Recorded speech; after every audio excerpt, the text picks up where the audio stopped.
case? Our case is simply this.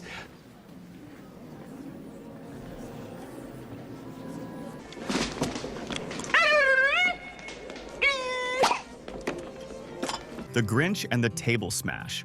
While filming How the Grinch Stole Christmas, Jim tried that magician's trick yank the tablecloth without disturbing a single dish. It actually worked. The plates stayed put. Then he looked at the camera, gave that wicked grin, and obliterated the table anyway. The crash wasn't in the script, but Ron Howard kept it. That explosion of chaos captured the Grinch's rage better than anything they'd written.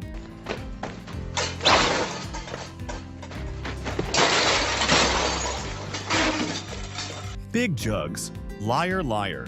Remember the elevator scene? Carrey nervously blurts, "That's because you have big jugs," and then panics. None of that was on the page. The actress's stunned look completely real. Jim kept digging himself deeper, and the crew behind the camera was losing it. It's awkward, awful, and absolutely hilarious classic Carrey improvisation. Everybody's been real nice. Well, that's because you have big jugs. We landed on the moon, Dumb and Dumber. While shooting inside a diner, Jim noticed a prop newspaper with a 1969 headline. Out of nowhere, he yelled, "No way! That's great! We landed on the moon!" Jeff Daniels burst out laughing because nobody saw it coming. That line wasn't in the script, just Jim being Jim, and now it's one of the most quoted in comedy history. That's great! We landed on the moon! Dinner with me, I can't cancel that again. In The Grinch, when he flips through his schedule and mutters, "6:30 dinner with me, I can't cancel that again." It was totally spontaneous. That lonely, self-absorbed little moment wasn't written, but it said more about the Grinch than any speech ever could. The crew laughed so hard they ruined 2 takes before finally getting it right. 6:30, dinner with me. I can't cancel that again. The dogfight, the mask. Milo the dog refused to drop a frisbee. Instead of cutting, Jim wrestled him, shouting, "Give it up, you little thief." The crew was in tears. That whole exchange was real chaos, not choreography. And yes, they kept every second of it in the movie. Hey, I don't know. No. Stop it. Big gulps, huh? Outside a 7-Eleven during Dumb and Dumber, Jim spotted 2 random extras sipping big gulps. He walked up and said, "Big gulps, huh? All right, see you later."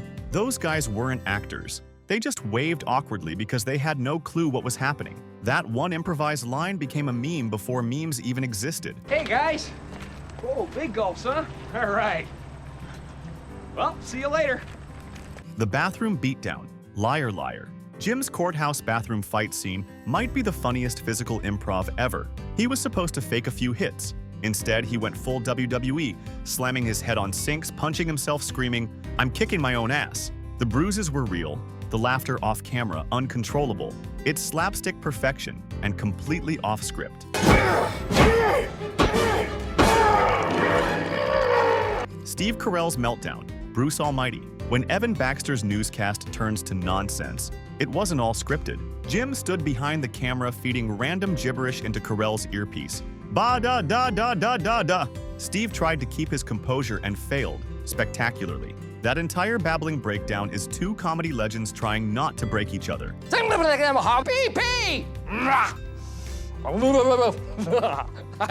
Good morning, and in case I don't see ya, that wholesome line from The Truman Show. Good morning, and in case I don't see ya, good afternoon, good evening, and good night wasn't in the script. Jim added it on set as a cheerful signature, and it became the film's emotional heartbeat. Simple, improv, timeless impact. In case I don't see ya. Good afternoon, good evening, and good night.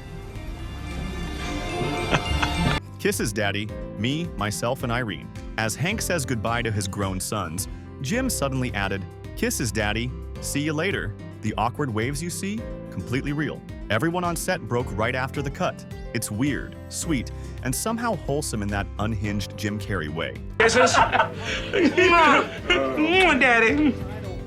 See you later. Love ya. The tribal sneeze, Ace Ventura 2. During a ritual scene, Jim sneezed directly in a tribe member's face. Total accident, total chaos. But the reactions, horror, disgust, confusion were so perfect that the director said, "Keep it." Even his germs are funny. Man cave.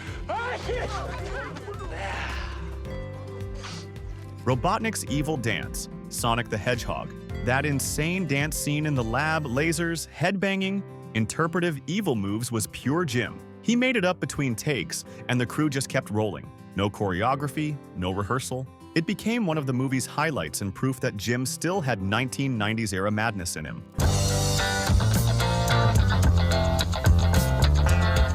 The Austrian goat milk latte. Still in Sonic, when Robotnik offers his assistant a latte with steamed Austrian goat milk, that was Jim adding flavor literally. The actor opposite him bursts into laughter because he wasn't expecting it. Carrey's improvisation gave even the villain scenes weird warmth. I just thought you might like a latte with steamed Austrian goat milk. What do I look like, an imbecile? Of course I want a latte. I love the way you make them! Count Olaf forgets his line, Lemony Snicket. At one point, Jim blanked, completely forgot what to say. Rather than break character, he turned it into a joke. Give me the line again quickly while it's fresh. It fit Count Olaf's theatrical ego perfectly. The cast cracked up, and the director refused to cut it. How very, very awful. Wait. Let me do that one more time. Give me the line again. Quickly, while it's fresh in my mind. The most annoying sound in the world. The screech from Dumb and Dumber wasn't in the script. Jim just unleashed it. Jeff Daniels' look of despair is 100% real, and the poor extra between them deserves an Oscar for surviving. That one shriek became one of comedy's most legendary improvs. Want to hear the most annoying sound in the world? The courtroom claw. When Fletcher pulls a goofy face in the mirror and says, "It's the claw," that was Carrey messing around between takes. It wasn't in the script, but it worked so well they left it. That tiny ad-lib made the character more human and more hilarious. Coming, the claw! Hello, Clarice, the cable guy. That creepy Silence of the Lambs impression wasn't written. Jim ad-libbed it mid-scene, and Matthew Broderick completely lost it. Fun fact, Hannibal Lecter never actually says, "Hello, Clarice," in the movie. Jim made a fake line even more famous than the real one. Hello, Clarice. It's good to see you again. Cuban Pete, The Mask. The Cuban Pete number was supposed to be 30 seconds. Jim turned it into a full musical dancing, shouting, "Chick chicky boom," and refusing to stop. Extras joined in. The crew filmed through tears of laughter, and history was made. That spontaneous performance turned a simple gag into an instant classic. Cuba Pete, I'm the king of a rumba beat. When I play the maracas, I go chick chicky boom, chick chicky boom. Somebody to Love, the cable guy. Jim's karaoke scene wasn't pre-recorded. He sang it live, full volume, thrashing like Freddie Mercury on espresso. The crowd's faces are pure disbelief they thought it would be a quick take. Instead, they got an unscripted concert. It's wild, cringy, and absolutely perfect. Don't you want somebody to love? Don't you need somebody to love? The mirror helmet, The Truman Show.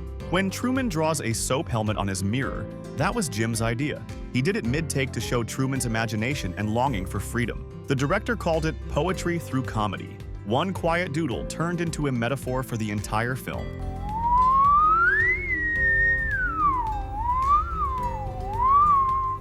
Bumblebee Tuna, Ace Ventura 2.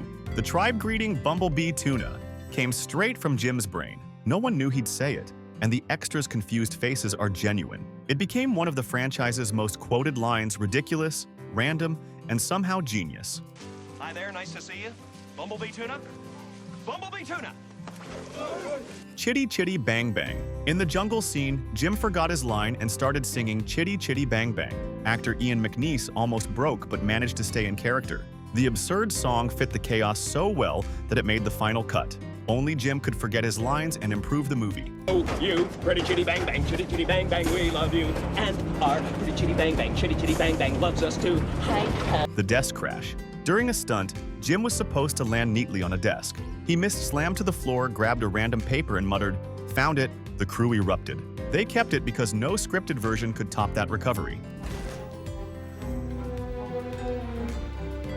The pen is blue.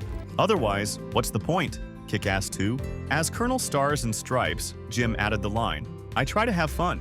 Otherwise, what's the point?" It wasn't written, but it summed up his character, a violent man with a weird moral compass. It gave the scene unexpected heart amid the chaos. Try to have fun. Otherwise, what's the point?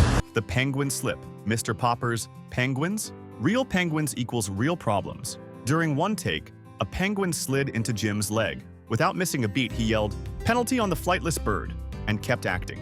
The trainer was laughing off camera, and yes, they left it exactly as it was. Word. The symphony sabotage, Ace Ventura. In one scene, Ace walks through an orchestra pit and suddenly pulls a cellist's arm, creating a terrible note. Not scripted, just Jim causing chaos. The musician's horrified looks are genuine, and the director thought it was too perfect to cut. Even classical music wasn't safe from his improv. "We got one!" "Yes, man." Chasing a suspect, Jim shouts, "We got one!" An unscripted Ghostbusters shout-out. The crew got the reference instantly and loved it. Even his ad-libs have Easter eggs. In fact, I think you should go faster. That way if we crash, at least I'll die.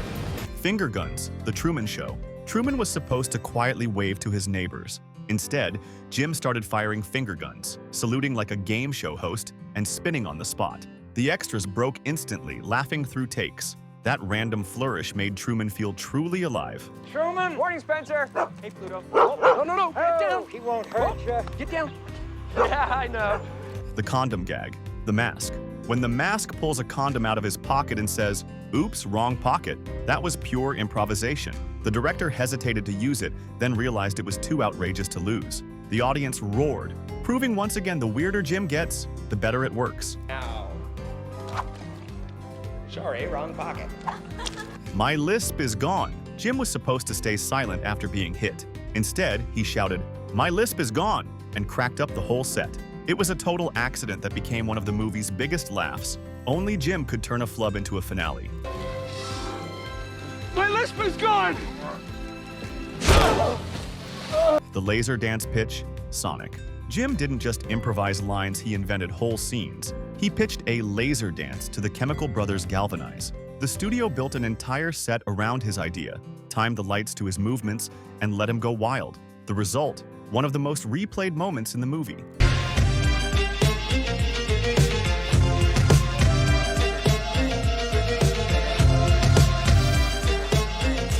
Big night out, the cameo that wasn't. While visiting another film set, Jim accidentally wandered onto the office soundstage. Instead of freezing, he looked around and said, "I'm in the wrong universe again, aren't I?" The crew lost it. It never made the final cut, but it became a behind-the-scenes legend. Then hit me with the salt shaker.